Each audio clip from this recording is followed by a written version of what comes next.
5 Junie. Ons kies die beste vriende. Ons kies ons geselskap versigtig. So moet hulle dan my naam op die kinders van Israel lê, en ek sal hulle seën. Numeri 6 vers 27. Gods woord benadruk die invloed van geselskap op selfs volwasse manne en vroue.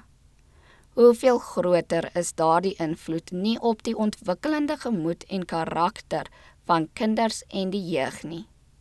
Hulle geselskap, die beginsels wat hulle aanvaar, die gewoontes wat hulle kweek, sal hulle nuttigheid hier en hulle ewige belange hiernamaals bepaal. Weens hulle omgang met ongelowige, plesiersoekende en bedorwe mense, verloor talle jong mense die eenvoud en reinheid, die geloof in God en die gees van selfverloning, wat Christelike ouers hulle met versigtige onderrig en gebed ingeskerp het.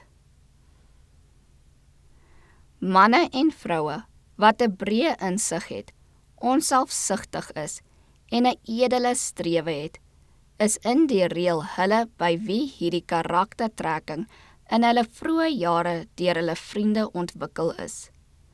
In al sy handelinge met Israel het God die feit benadruk dat dit belangrik is om hulle kinders se vriende versigtig te keer.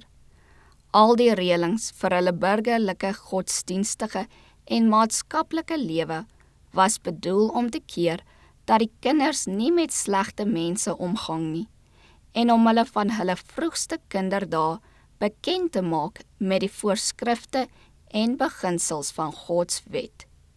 Die aanskouingsles wat tydens sy ontstaan aan die volk voorgehou is, moes op hulle harte 'n diepe indruk maak. Voordat die eersgeborenes van die Egiptenare in die laaste vreeslike oordeel oor hulle volk gesterf het, het God beveel dat sy volk hulle kinders in hulle eie huise moes versamel. Die deurposte van elke huis is met bloed gestryk en agter die beskerming van hierdie gewisse teken moes almal bly. So ook moet hedendaagse ouers wat God vrees en liefhet, hulle kinders onder die band van die verbond hou, binne die beskerming van daardie heilige invloed wat deur die verlossingsbloed van Christus moontlik gemaak is.